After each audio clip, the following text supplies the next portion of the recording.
Welcome to Rewatch First Watch. I'm Lumia. We're talking about Land of the Lustrous.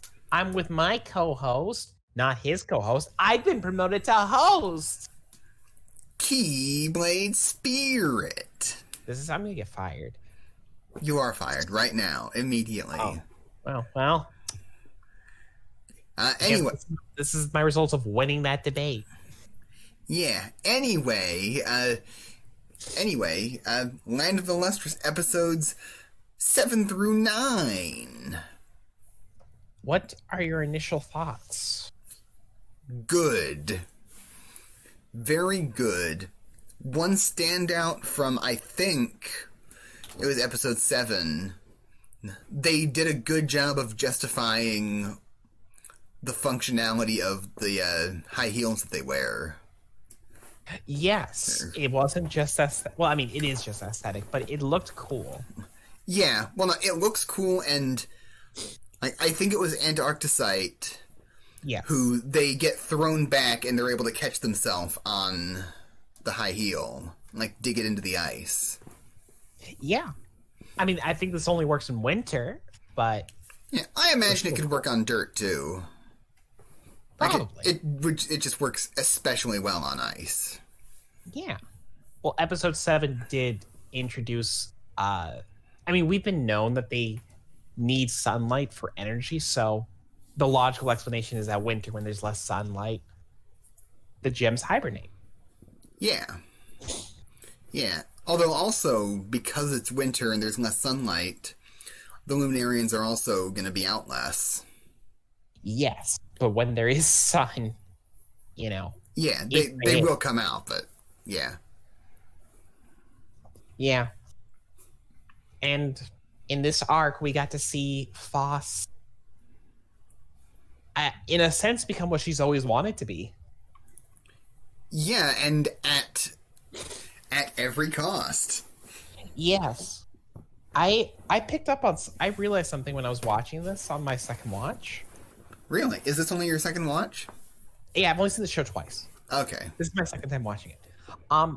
Foss's goal, or not goal, but, you know, the task they're given by Sensei initially is that Foss is to gather knowledge. And ever since the beginning of the show, Foss has only consistently lost every piece of knowledge they've gained in the search for power. Yeah. I mean... It's obvious when I say it, but it now clicked in my head on this watch. Yeah, that is a really good irony. Yeah. Like, I kind of noticed something more surface level regarding that. Well, you definitely see it in the fact that Foss doesn't remember that they could talk to the underwater people. They forgot Sinbar. Yeah, which was heartbreaking. Yes. I mean, honestly, seeing Foss become from being this high energy, lazy person to, even though they're now a really hard worker, which is commendable, they seem to lack the soul that they used to have. Yeah. Like, the thing at the end of episode 9, when Foss goes to see Cinnabar, they seemed to remember... But clearly they were just told by the other gems what their relationship with Cinnabar was. Yeah. And that kind of hit for me, because that's similar to how I experience my memories most of the time. You're told by other people what your memories are? Well, not exactly that, but like... are you... Like, there's a difference between knowledge of and knowledge that, right? Uh-huh. And most of my memories, like, before a certain point in my life, are knowledge that rather than knowledge of. And that seems to be how Foss is getting most of their memories back. Like, they know that they were trying to do this thing for Cinnabar, but they don't know... Like, they don't have the emotional connection to it that they used to. Yeah, not Cinnabar. I mean, Foss has lost a lot of their body over the course of the show. Yeah. At this point, like, it's honestly questionable if Foss is the same person. Yeah. Like, there's a very obvious surface level ship of Theseus metaphor going on here. Yeah. And There's also oh, sorry. Yeah. And also, like, just on a mechanical level, I'm starting to see, like, hints about the mechanics of how their memories are stored in their bodies. Oh? Yeah, like, maybe I'm just reading too much into it, but Foss loses their arms, which are, like, real important in their relationship to Cinnabar when they first met. Like, the first thing that they, their first interaction, basically, was Cinnabar grabbing Foss's arms to save them. Clever.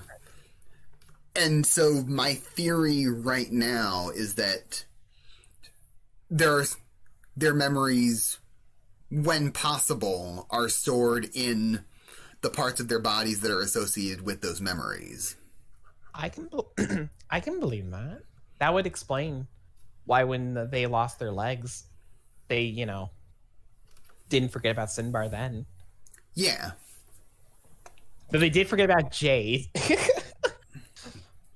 Probably because that's where they stored their memories of work at the time. Yeah, possibly. Yeah. Foss, though, throughout this series, has consistently hated their own body. And when they finally achieve their goal, I guess they don't hate their body anymore, but they hate their failures, what they've allowed to go by. Yeah. It's really heartbreaking. Foss has just become this tragic character at this point. Yeah, and one other thing that you've made me notice right now with that comment on Foss hating their body specifically, like, the process of becoming the body that Foss wants to have is, like, is, like, consistently causing them to lose the person that they were in that body. Yes. I mean, as we discussed earlier, Foss is becoming the kind of person they've always admired. The people like Sinbar, Antarctite, that, and the Amethyst. Yeah. They seem to have always liked this coarse personality type, and they became it not out of choice, but when we see them, with all the gems now, with popularity and respect, they don't care for such things, even though that is what Foss has been searching for from the beginning, is to a place where they fit, and Foss finally fits. Yeah, like, it kind of reminds me of Doctor Who when you put it that way. Oh. Because, like, the Doctor doesn't really have any control over what their regenerations are, but their regenerations do tend to follow a pattern of, like, consistently they follow a pattern of making up for the for personality traits that were lacking in their previous incarnation. Oh. Okay. Like, that's cool. Yeah. Yeah, like, that's way tangential, but it's an interesting parallel. Oh, you just remind me of something else. To visually express this change, besides the gold arms obvious part, Foss's changed hairstyle, which is always a metaphor for change in anime, which was, part of the surface level changes. But consistently, Foss has been changing a lot throughout this story, and it has been a gradual, slight change in her design. Yeah. Yeah, and this here being a very obvious change is... Yeah. He makes the hair, the arms. Yeah. Yeah. Like, also... specifically with the gold, I don't remember if this is Japanese or Chinese that this comes from, like culturally speaking. But there is a practice traditionally in some Asian culture of, like, when a teacup or something else fragile breaks, they fill the cracks with gold. I want to say that's Chinese, Okay, like, to me, but I'm not 100% sure. yeah, like, it doesn't matter which culture it comes from, because when when the gold first fully integrates with foss, or when we see it for the first time, that's how we see it visually. It's filling their cracks. Yeah. Thanks. And so that's a very obvious surface level metaphor that's really interesting to see. Speaking of gold flowing out of her, and she cries, and as it's discussed, it's kind of the first. It's not common for gems to cry. I don't know, what that says about their society or what they're doing, but I think but I think it is interesting that Foss had no knowledge that crying was a thing. Yeah, well, I think it's just physically impossible for gems to cry most of the time, but because Foss now has the gold. So I guess Sinbar could cry then. Yeah, Cinnabar probably could cry, and then like, we just don't see it. Well, Sinbar's kind of alone for this entire series. They've barely been on camera. Yeah. I'm just saying that that's a possibility. Cinnabar is the speaking of Cinnabar, the liquid that we see floating around Cinnabar is mercury, right? Yes. Okay. That's why their power is poison. Okay, that makes sense. I just wanted to be clear on that. Oh, you're fine. God, what was I gonna go with? Oh yeah. In episode 7, when we're introduced to Antarctica, Antarcticite. I'm just gonna call her Anne for now. I can't pronounce words. Yeah, I'm bad. Yeah, well, the Japanese way of saying it is Antoak, I think, or Antoako. Antoako. Yeah, well, so, like, you could probably just say Antark and be fine. Fine. Antark. Antark, is introduced to being like, the edgy bad boy sort of thing, and they hug Sensei. Yeah. And during these 3 episodes, you really see how much Sensei cares for these gems. Yeah. Boss's loss of arms devastates him. He just his expression is just like that of fear, depression, and anger all at the same time. Yeah. And Antark is just devastated at their own failure. And what's interesting is that Foss is fine with this loss. I mean, they were kind of asking for it because they were tempted by the ocean. Yeah, that's another thing that I found, like, interesting, because it seems like ice is being treated as though it's sort of a pseudo gem. It was expressed in, like, episode 8 that the ice is a mineral, but its words were said to be, what was it? Yeah, like a reflection of the listener's insecurities. Yeah, which is possible, but I don't know. Part of me still thinks that there's like more to it than we're not being told by Sensei. Yeah, like, I got a very clear racist against ice vibe. Definitely. Yeah. I mean, he doesn't like the ocean. He doesn't like outsiders. Yeah. Like, he keeps all the gems away from the ocean. It's pretty much, you had to get permission from Sensei to go into the ocean. And Sensei has been the most distraught when Foss went into the ocean. Yeah, and he, like, as soon as he figured out that that's where they went, he immediately started dedicating every resource to getting Foss back. Yeah.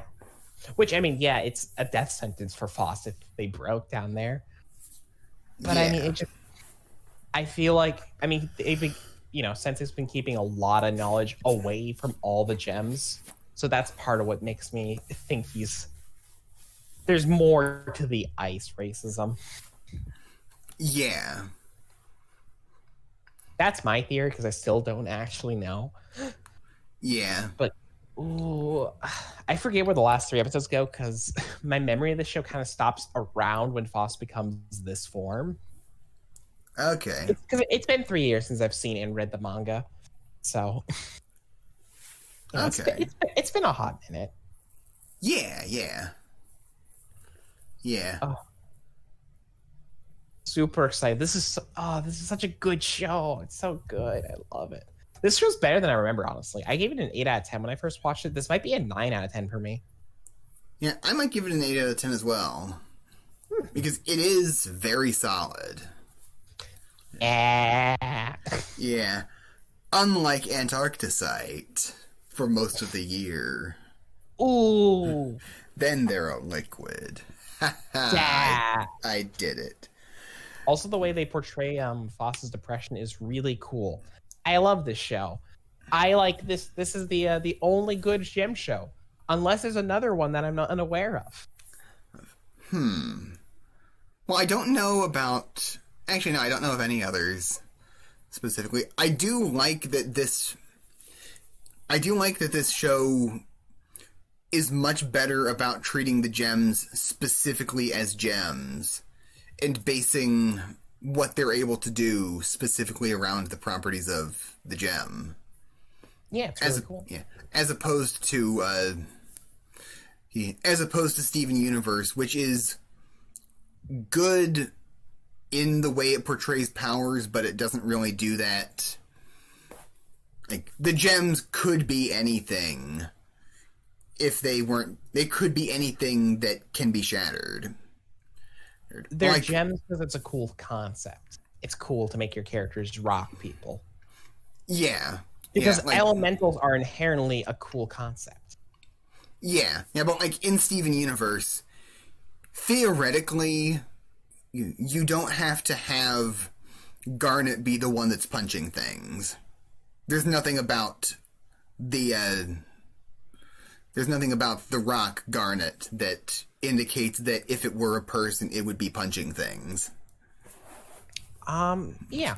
Or there's nothing about Pearl that indicates that she's the spear person. They feel like they're more like rock elementals than gem people to me personally. Yeah. Now, like Land of the Lustrous does the fact that they're gems better. Yeah. Like specifically the fact that their whole bodies are composed of gem. Yeah, and they really express the lore behind that in cool ways. Yeah. Oh god, I just realized I have to watch Steven Universe in a few days. Yeah, like probably on Wednesday. Oh no.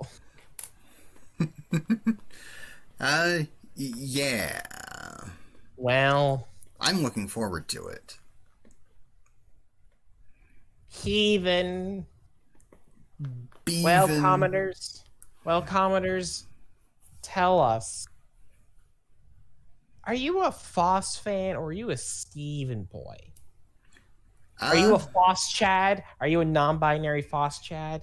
Or are you a weak, pathetic, boy gem thing with a shield? Yeah, well, you joke, but there are a lot of good parallels between Foss and Steven. Like, after Steven grows up. I like Foss more than Steven. Yeah, well, I mean... Even annoying Foss is... Not even annoying. Annoying Foss, I'm just going to call it early Foss, is really funny and cute. Yeah. Like specifically the way in which, like, the growth that Foss is going through here as a character is... Like, there are parallels to be made between Foss and Stephen when he's 16 years old, and going through like issues with his masculinity in Steven Universe Future. I see. But is Steven a non-binary Chad? I mean, Stephen is half gem. I don't think Gem's a gender. And all gems are female. And all gems are girls.